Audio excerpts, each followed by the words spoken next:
Morning, everyone. 73 degrees. It's 10:16. Just got out of church. Listen, I'll have to admit that when I got to church, I was a little bit irritable. I don't know why. I don't know what's wrong with me today. I woke up fine. I didn't get to sleep very well last night again. I went with my son, his girlfriend, and the kids to what they called a district mercado, and that's like it used to be like the bargain bazaar. That's what the previous name was. So now it is a building with different businesses in there. A lot of these businesses are ran by locals. I'm not sure if everything that they sell in there is also made by a local. I just know that they sell, things in their little shops. And so they had given me some samples of teas. And one of the teas was for migraine. Even though I didn't have a migraine, I drank it sometime last week. As soon as I got home from picking up my son, it knocked me out. I was feeling like not nauseous, but my eyes were really heavy. My head was feeling like a little dizzy, and I fell asleep. That's not a bad thing for me. I woke up so refreshed the next morning, and I thought, wow, I love this. I didn't struggle to go to sleep. I went to sleep right away, woke up good, fresh, ready to go. In fact, this was on Thursday when I woke up. That's right. Because I even told my counselor, I really like this tea. I got to get some of this tea, So I went with them so they could show me around where this little shop is and show me the big old selection of teas that they have. And they have a tea for just about anything. So I started out wanting to buy a tea for anxiety because I've been dealing a lot with that lately. And then I changed my mind. I changed it out for, what is it called? Something relief. Oh my gosh, I can't remember what it's named. But I asked the guy, I think it was pain relief. And I asked the guy there, I said, do you have something for inflammation? Because apparently my doctor says that I have inflammation all over my body. And he said, yes, this one, pain relief. And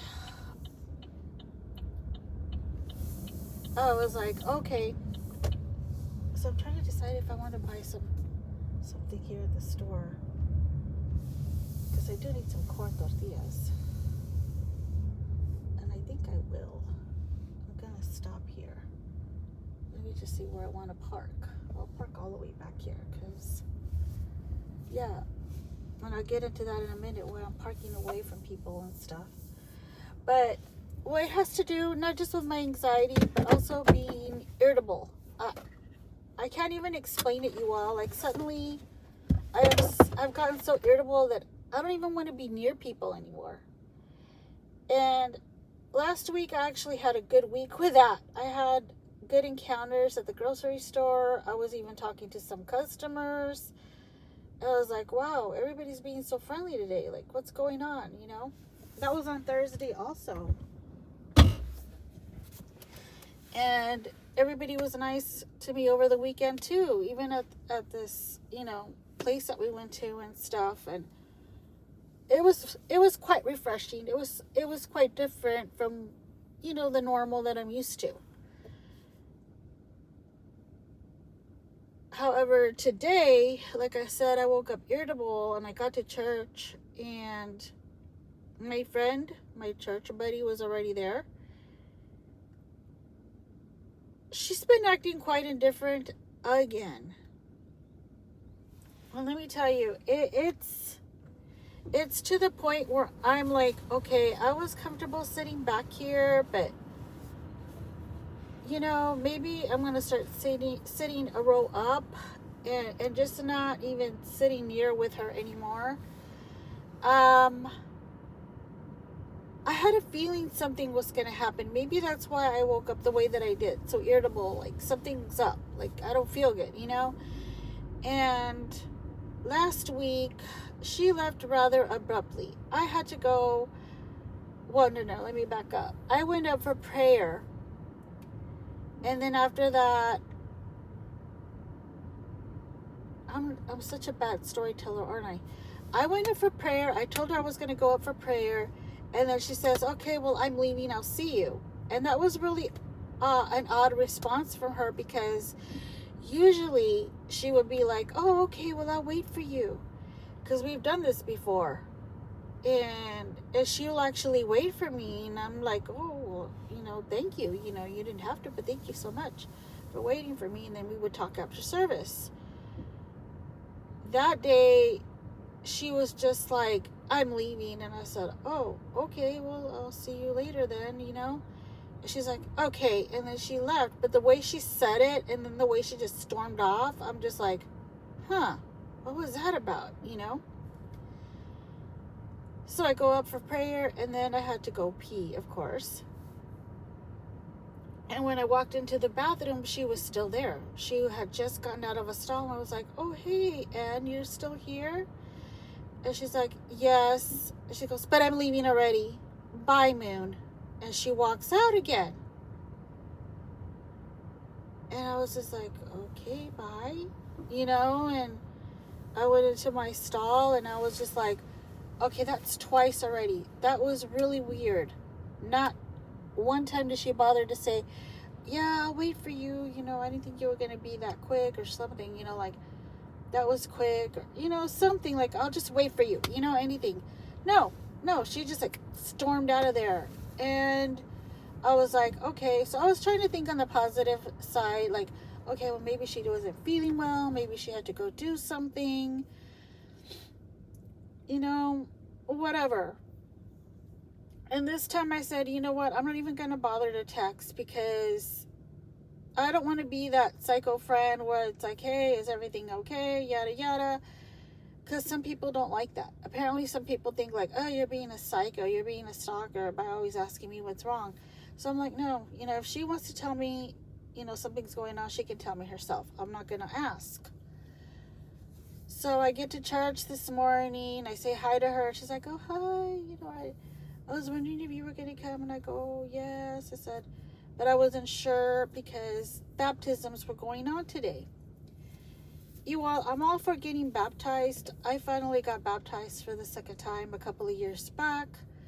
I'm all for that. However, I really wish our church would start doing that on a special night, like on a Wednesday.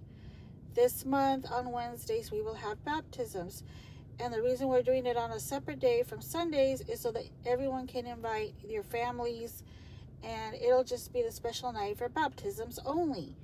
I got baptized on a Wednesday night.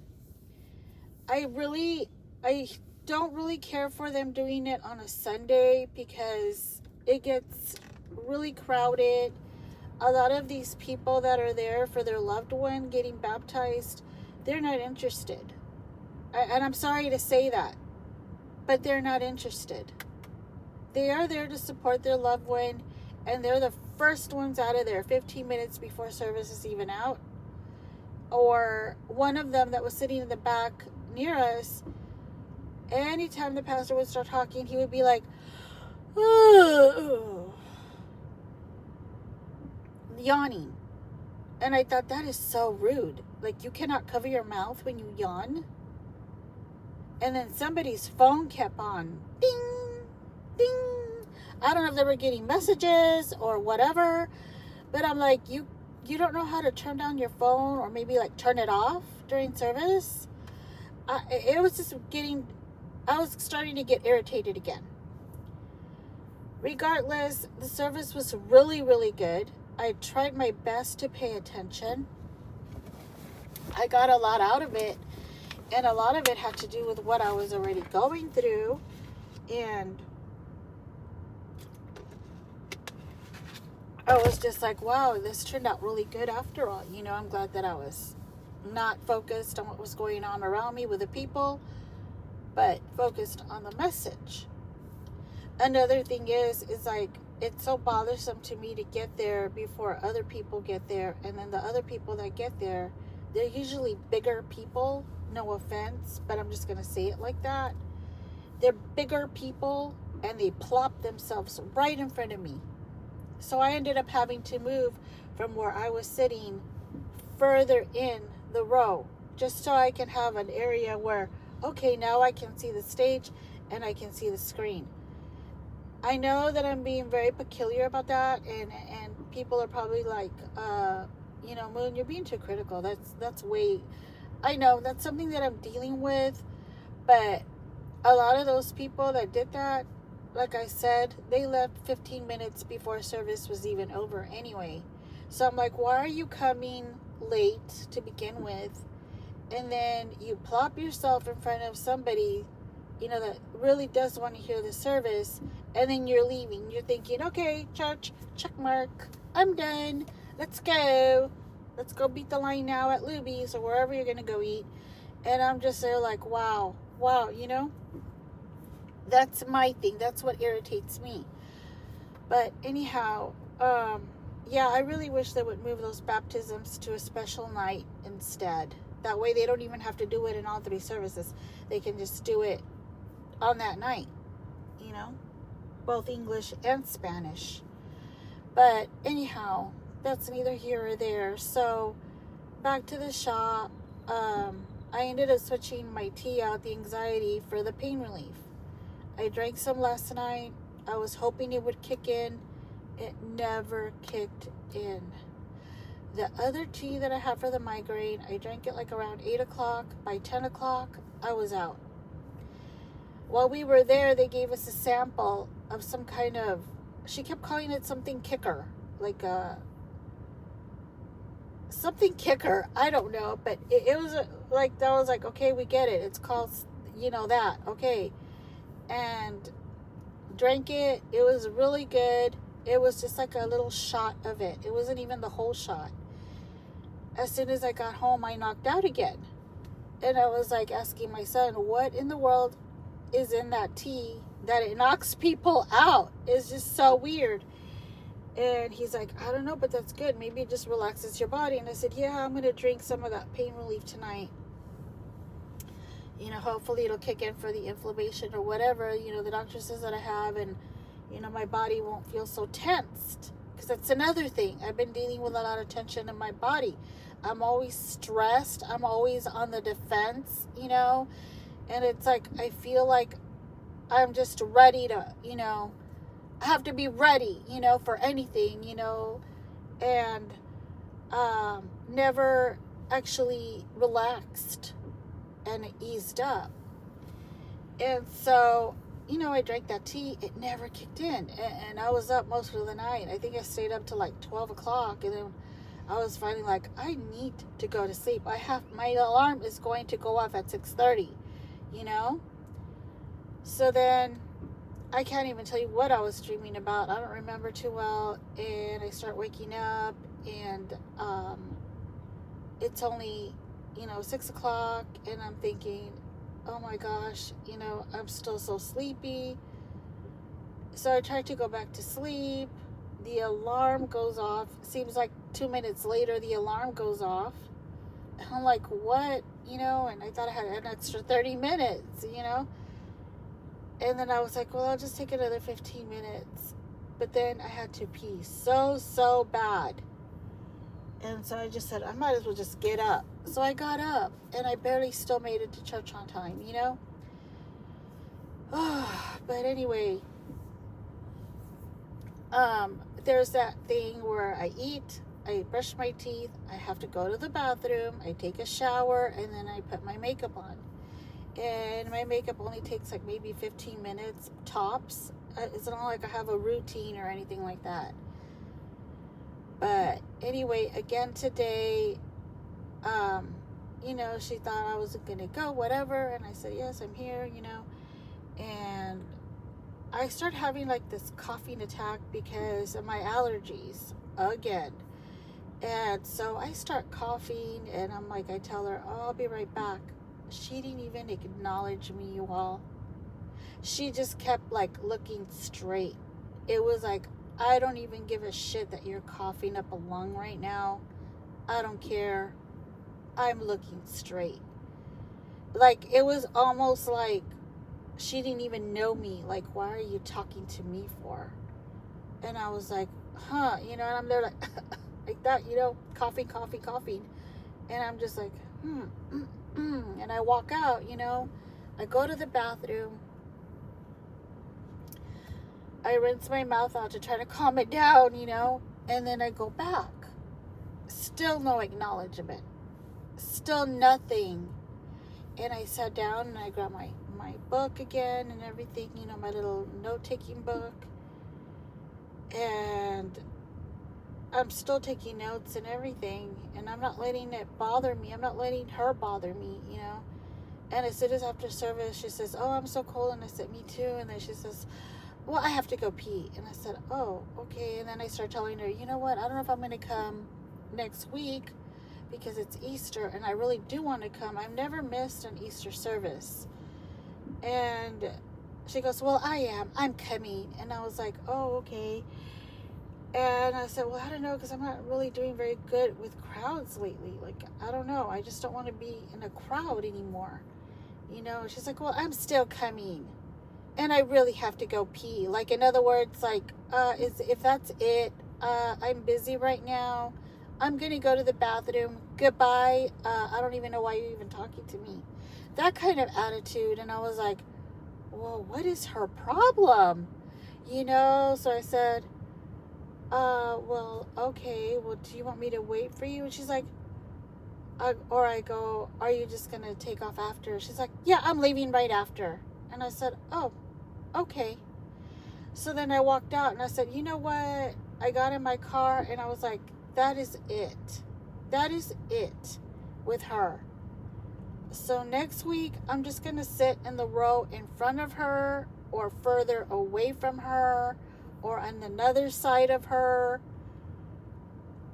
You know what? You win. You can have where I sit.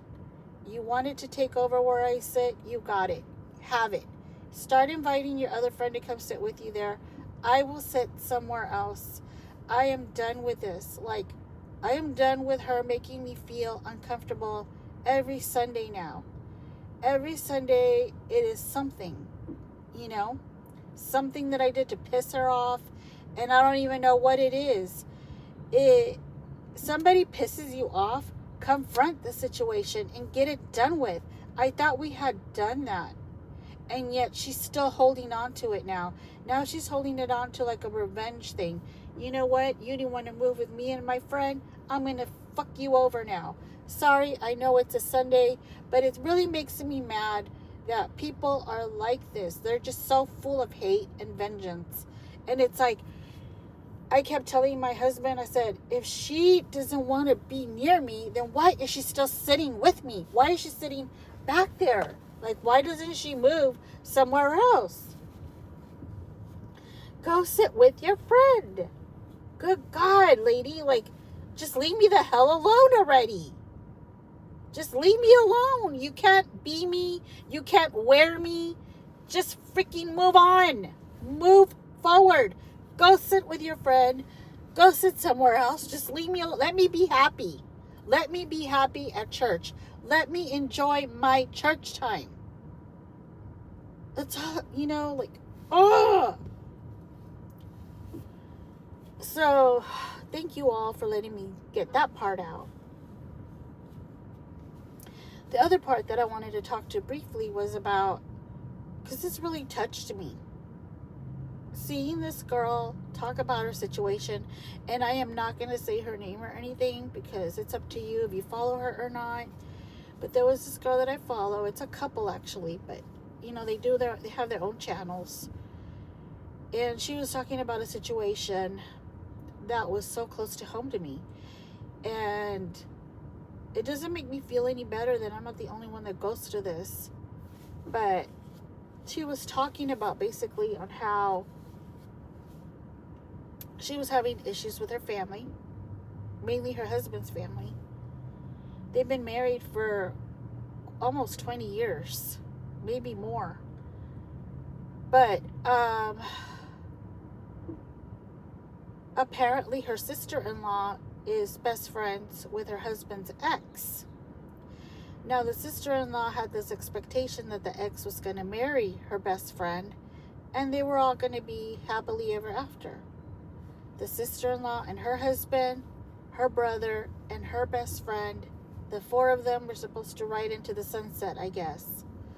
But it didn't turn out that way. Things didn't work out between her best friend and her brother, and the brother chose this person who he's married to now. And I will call her Blessed. And the reason he married Blessed was because he loved her, he thinks greatly of her, and he had a child with Blessed. And I'm calling her Blessed because I feel she truly is. And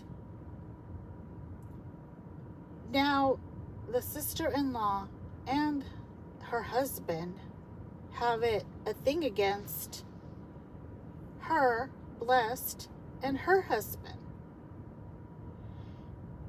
And she doesn't understand where all this is coming from, because suddenly the sister-in-law is posting pictures of her and her best friend on Facebook, so that to make sure that Bless sees these pictures, to make sure that Bless gets the message, I don't like you, I like her, I'd rather be around her, not you. And Bless's mother-in-law was moving into the same state where they're living. They were house hunting. They were excited. My mother-in-law's moving near here. Now we don't really have to take a drive to go get her anymore. She'll be closer to home. She'll be able to hang out with us more often. We already take her on a couple of trips with us because the sister-in-law doesn't take her anywhere, So they were all excited, making plans. Well, the sister-in-law and the husband, they actually threw a hatchet into that plan. And they're like, nope. They convinced the mother-in-law that it was ridiculous, as she was wanting to sell her home for that amount just to move to that state to be with them. And the reason it hit home with me is because I kind of have a similar situation with my husband's family. And this isn't something that I want anything thrown in my face. If you decide to throw it in my face, I'll delete that comment. The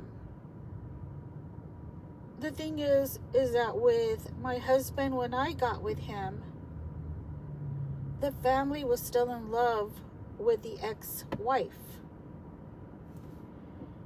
Apparently, my husband and I met months after their divorce was finalized, and even though my husband had already moved on, he had another child with somebody else, and after the divorce,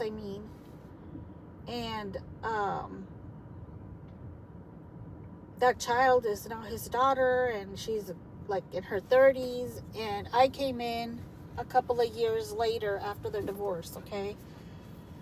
And this was way back then. This wasn't recent. So in case you're wondering, the math's not mathing, how is that possible? Because this was way, many, like 30 years ago, okay? There you go. So anyway, he was with his ex, the ex-wife, and he, left her and then had it wasn't an affair by that point. He had a girlfriend, had his daughter, and then I came in way later, a couple of years later. I think he was divorced like in 07, 08. Don't quote me on that. I met him in 2012. So yeah, it was around 08 or 09 that he divorced his ex-wife. That it was finalized. that it was finalized. I don't know if he was already separated. Somewhere around there, by the time he separated from her, before he got the divorce, that's when he met the girlfriend and got her pregnant and had his daughter. I think that's how it worked out. I think that's how the math adds up. But anyway, I met him in 2012. He was with her up until then, or maybe he didn't file the divorce until then. Anyhow, moving on, the family was still not divorced from her. The family was still keeping in touch with her. The 2 kids that they had, even though one of them wasn't his, because she lied about it. And the family held her up on a pedestal. And I could not hold a candle to this woman in their eyes. They love. I'll call her Linda. They love Linda. You know, that's actually one of her names, by the way. Anyhow, and no matter what I did or said, they just did not like me. In fact, in the beginning of our relationship, they went as far as to think that I was only in my 20s when I wasn't. And they would be like, what, do you even have any children? Because they were talking about his kids and her. And I would start giving my little 2 cents here and there, because I can't keep my mouth shut. Everybody knows that. And one of the sisters was like, well, do you even have any children? And I was like, yes, I have 2. And then I gave my children's ages out. And they're like, well, how old are you? And then I told them my age. And they're like, what?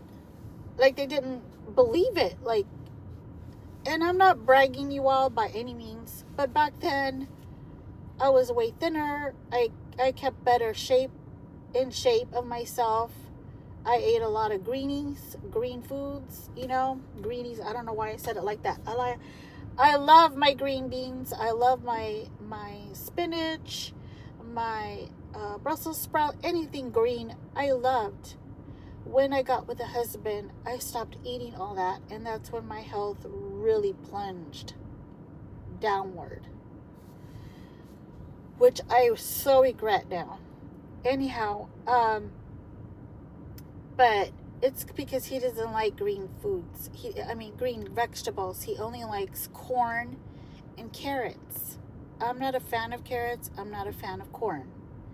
He does like peas. I'm not a fan of peas. I'll eat them, but I'm not a fan. However, he won't eat anything other than that. He'll have an occasional salad here and there, and I love salads. I can have salads at least 2-3 times a week. I am out of that now as well. But anyhow, I was getting comments like that. And then I kept getting comments about the ex-wife. And anytime we would have a gathering, they made it a point to bring up the ex-wife and how she was doing. And poor Linda, she's so stressed out with the kids.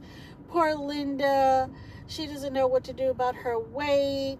And it was just, you all get the idea, right? So then Linda decided, I'm going to have gastric bypass surgery. And they were guess what? Linda's going to have surgery to lose weight. Good for her. I love this for her. I'm so glad she's doing it. And I'm like, oh, okay.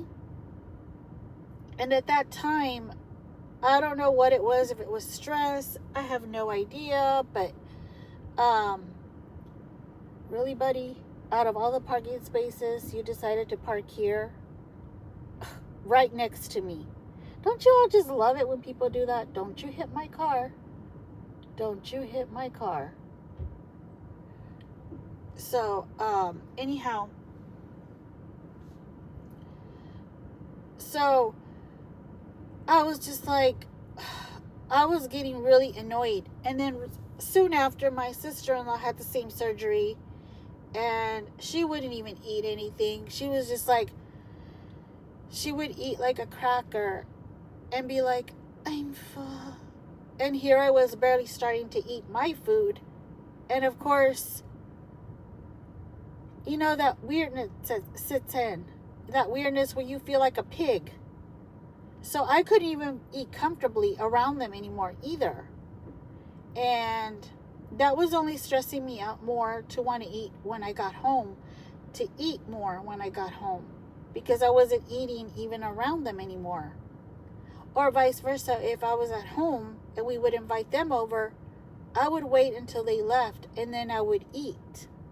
Because I just felt weird eating around them. It wasn't shame. That came later with the husband.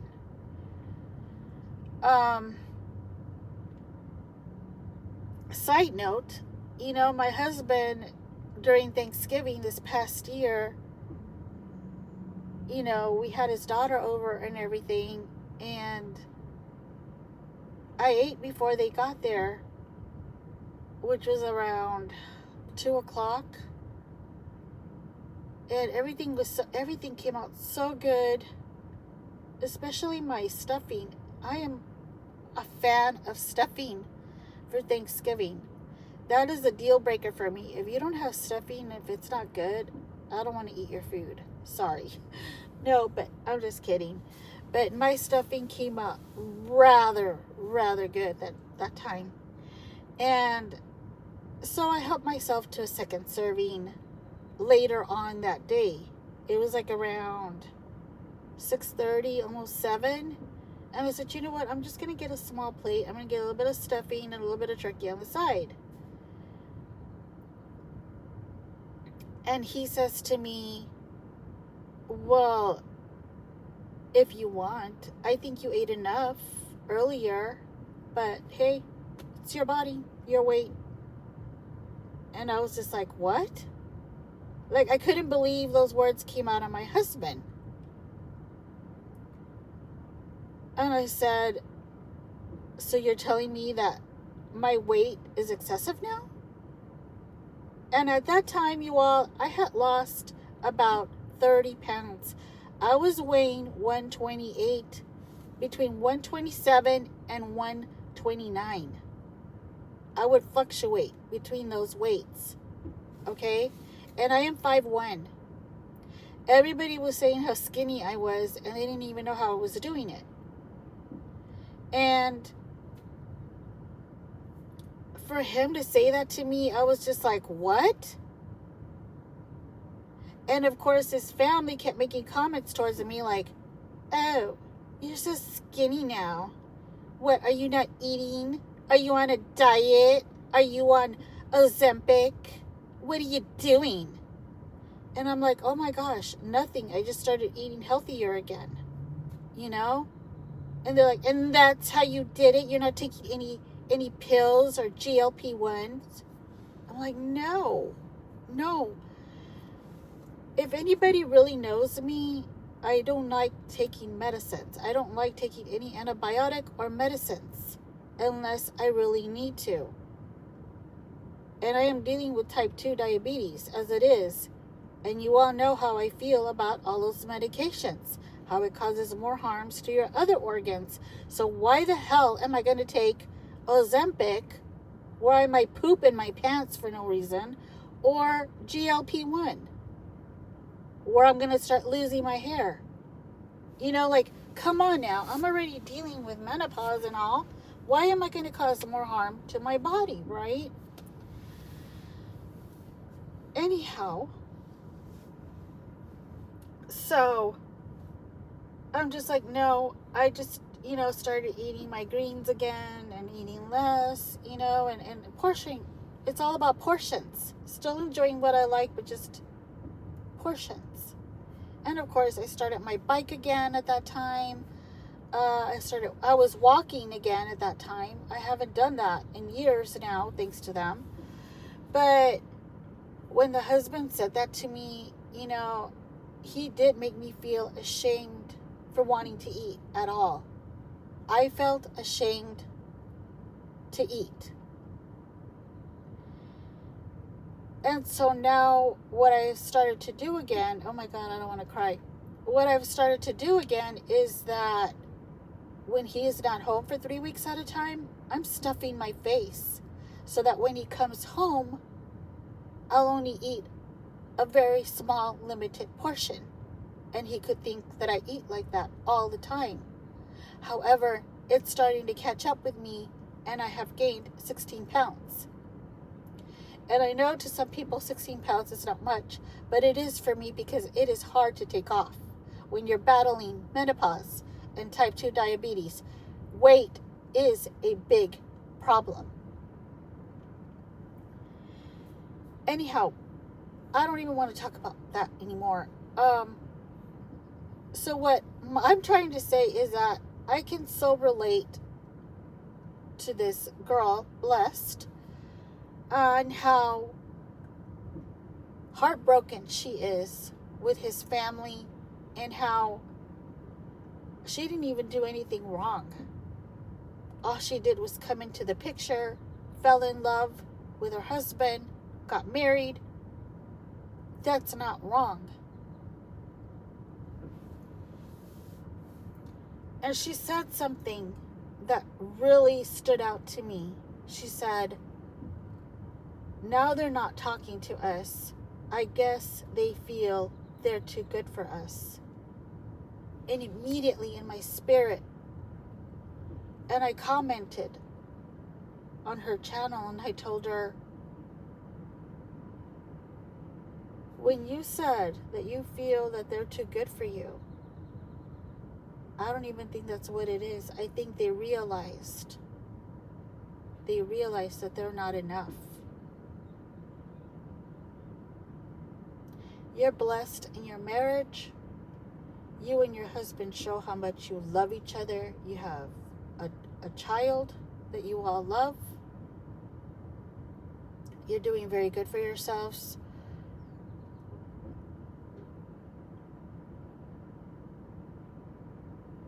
Like, don't let that stop you. Like, don't let that come in.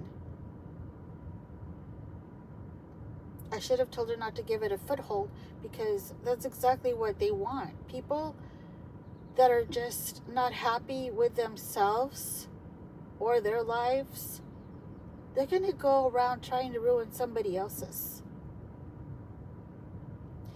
Man, I wasn't even going to go this direction, but I feel now that I have to. Can I say it? Can I please say it? YouTube. Some of you do not belong on YouTube. Some of you are like the devil, going around like a roaring lion to see who you can mess up, whose life you can tear apart. Because you are so disgusted with yourself that you want to make somebody else suffer. To the point where either that person ends their lives or gets their lives taken. And even in their death, you are still jumping on their grave.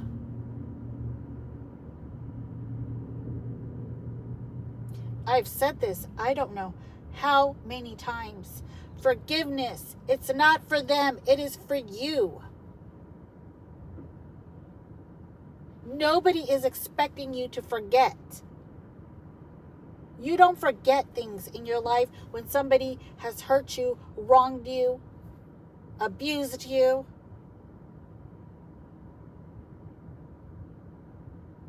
But you forgive so that you can go on with your life, so that you can heal. And I said this also before. We're not responsible for other people. What comes out of their mouth, what they do to us. We're only responsible for how we react. I said this last week. And some of you don't give a crap about that. You continue with this vengeance of yours, acting like you're doing any justice to anyone, including yourself. And believe me, you're not. All I see is a person tearing their own selves up. You have no one else to tear up.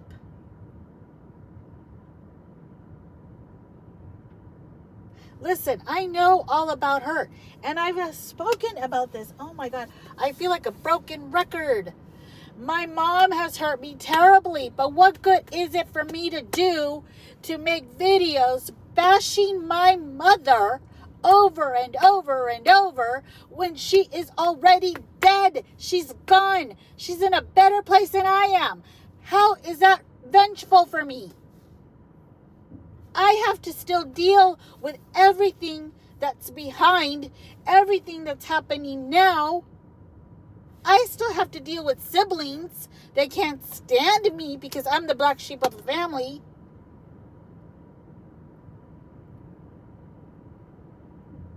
But I can't imagine making videos every day, making it my only purpose in life. To make comments and videos about, oh, my sister said this. Oh, my sister did that. And let me tell you what, I have receipts. Let me show you what. I'm going to post all the receipts. Who cares? Move on with your life. Do you even have a life? You claim to have this extraordinary life full of money and things to do and citizenships here and there, and you got all of this going for you, but where are you? You're not there. No, you're on YouTube. Convince yourself first before you try to convince anybody else.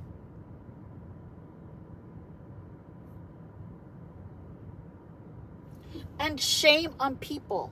Shame on those people that support every bit of it. Because all they're doing is feeding the demon. You are feeding a demon.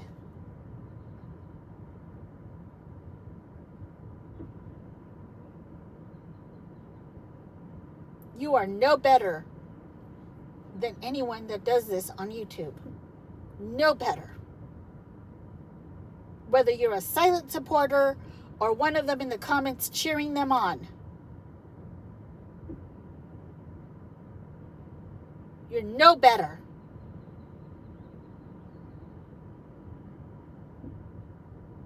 This is why I have backed away from a lot of people on YouTube. Because I see it going on and I see who comments.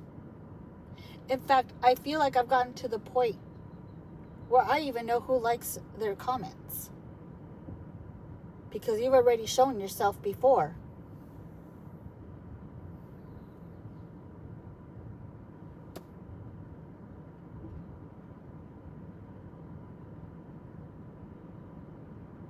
Just too many people talking out of both sides of their mouth. Have I not been transparent?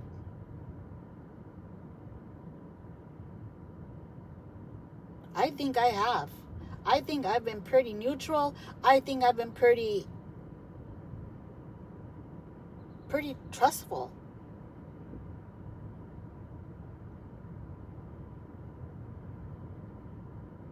I think I've been pretty honest. That's the word I was looking for. Thank you, Moon. I think I've been pretty honest about everything and how I feel about what. And at one time, I had people say that I was lying. When I know I wasn't lying. And then it turns out they were the ones lying. People that are so quick to project onto you, best believe that they're the ones talking, giving themselves away. They're talking about themselves. They're projecting.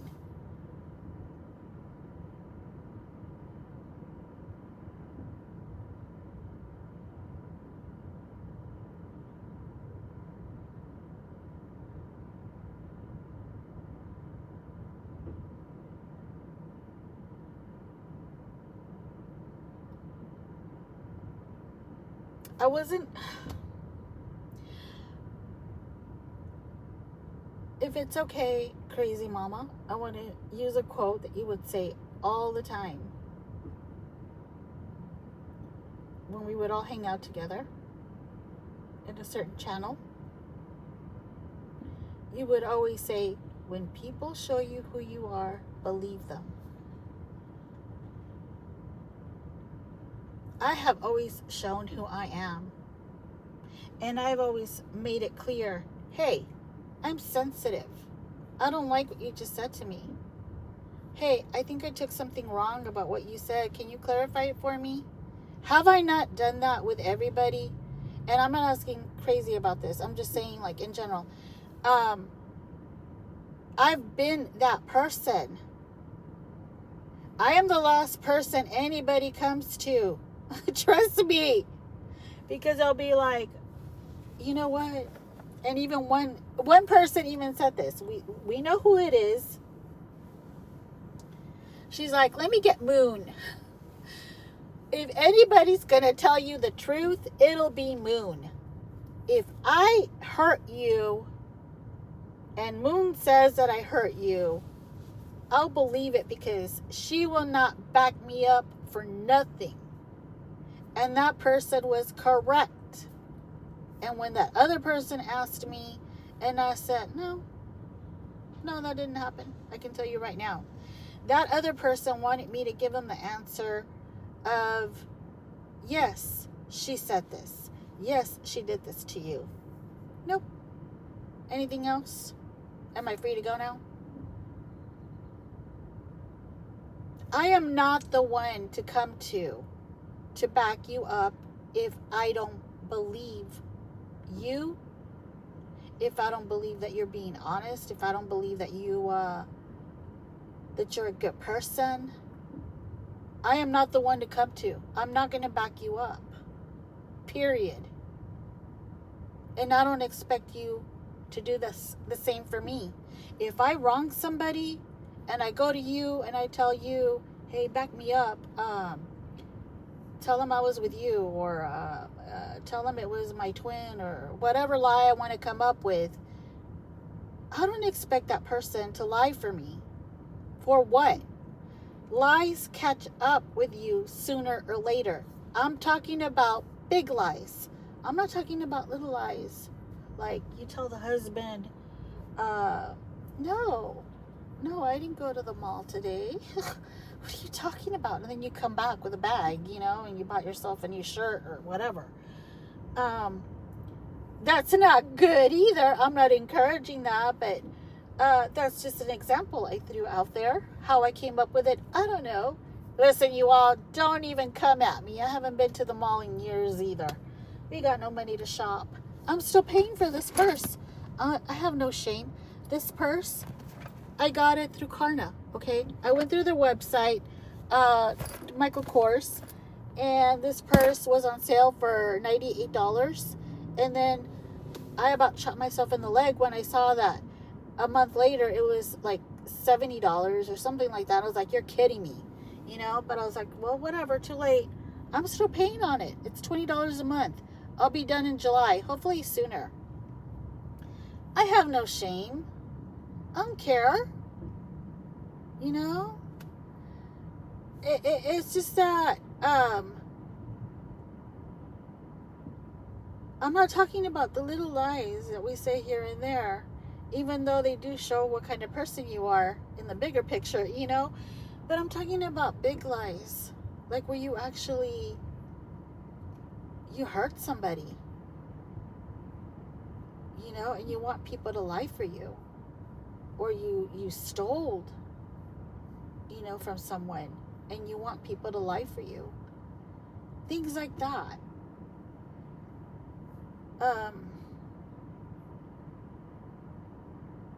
It's just not good in the long run. It really isn't. It'll show your true character, and your character is going to be diminished. It's just, you will have 0 friends in the end because of it. It's just better to be honest about things that you know of, that you're aware of, and not protect anybody. especially if it comes to like, they're gonna, man, I didn't want to go there either. If you know for a fact that they did something wrong where they took a life, and then you're gonna defend them, and then they're gonna take another life, and then you're gonna wish you had said something sooner.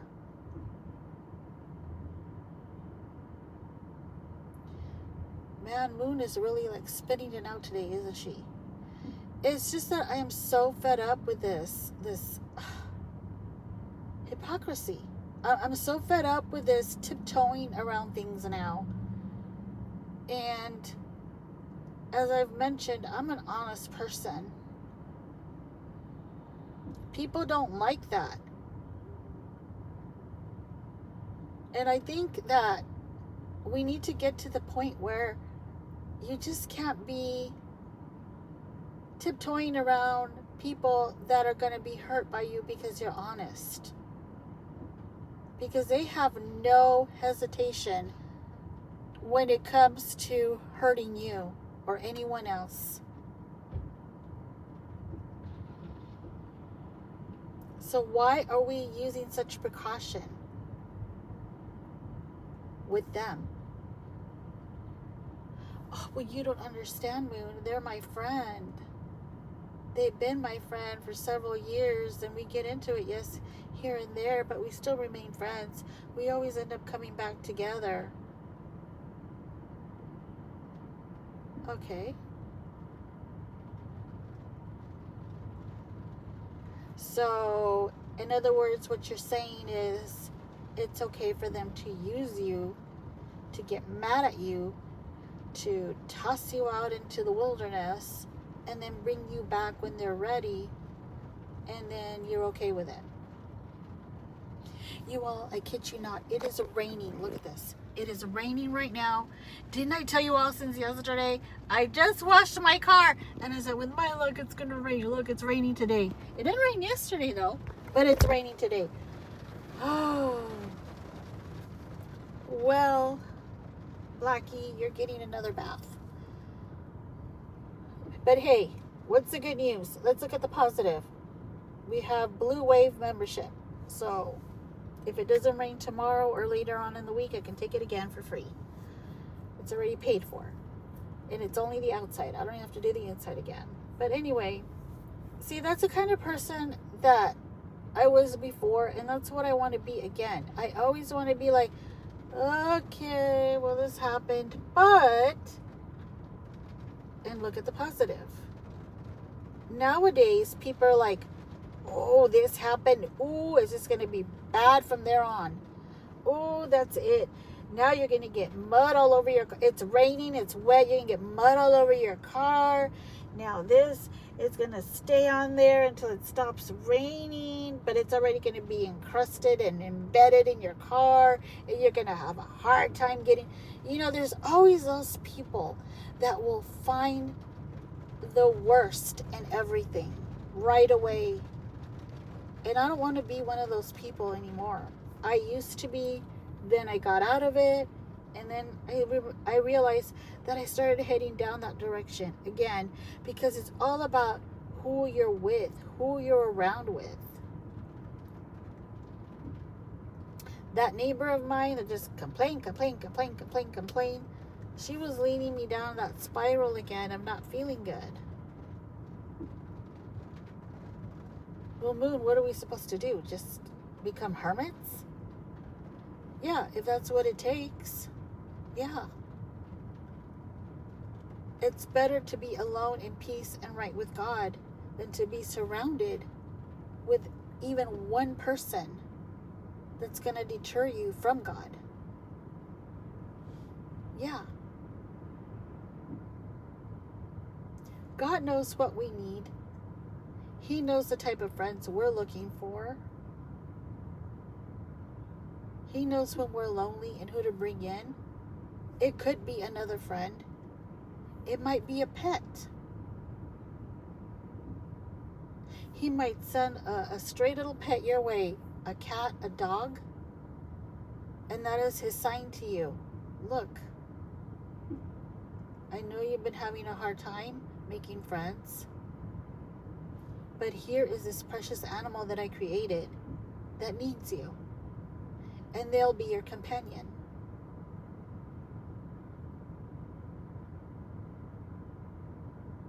Look at it that way. To some people, it might be children, an unexpected expectant of a child, you know? And that's who you're supposed to love now and take care of, and they will love you back. And that'll be your companion.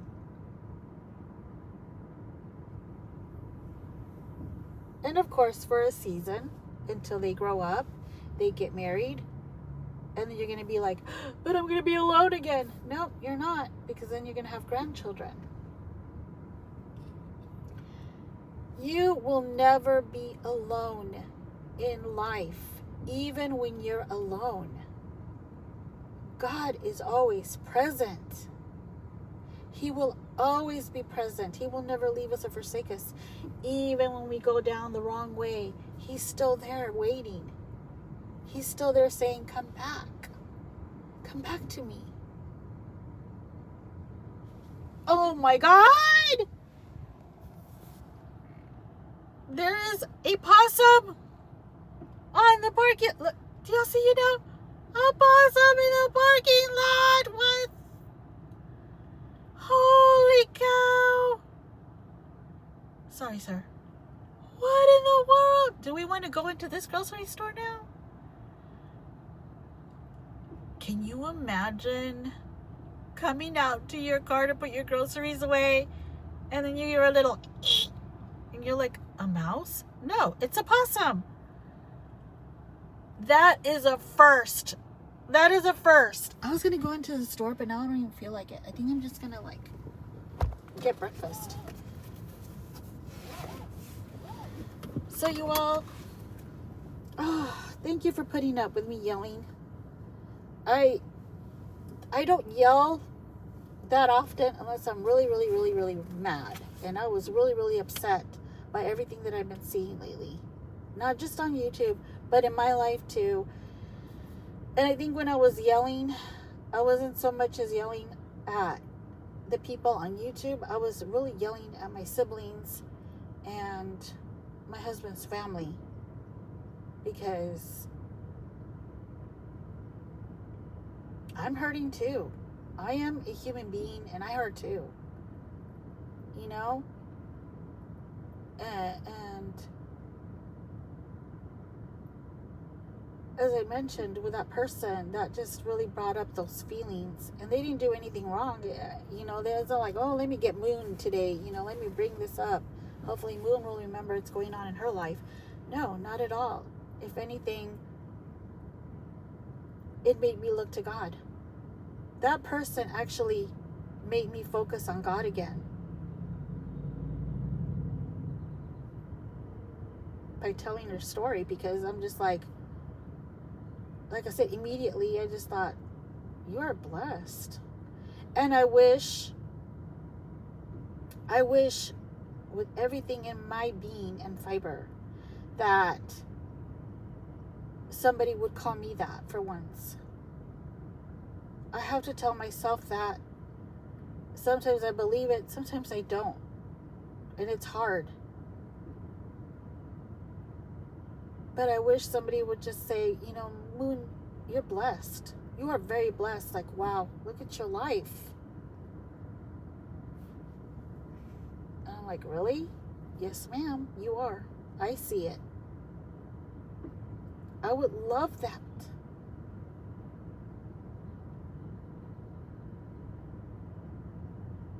And I'm working on it, you know. I'm trying. It's just so easier. I don't know if you all are this type of person like me, where it's so much easier for you to encourage somebody else and speak good things over somebody else, but it's so freaking hard to do it for yourself.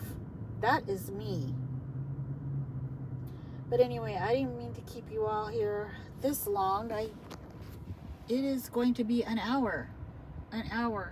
Look at that. It just rained enough to dirty the car. You know what? That's fine. The possum over there is living its best life. It's still over there. Look at that. It's taken shelter under the cars. Now it's warm. It'll come back out. I have never seen a possum during the day, just at night. I thought they only came out at night. You know, but I guess because they were cooking in that little red tent over there. Maybe it smelled the food and they're like, hey, a bayou cookout? Hell yeah, I'm there. I know. Moon, it's Sunday, the cursey words. All right. Well, I love you all. Thank you for listening to me. Hey, I liked what I said yesterday. Be good to the world, be good to yourself, and be good to others. Or what did I say? Love. I'm going to get it right one day, you all. I'm so sorry. Love the world, love yourself, and love others. There. She got it. Hopefully she'll remember tomorrow. Okay, love you all. Bye. Bye, Mr. Possum.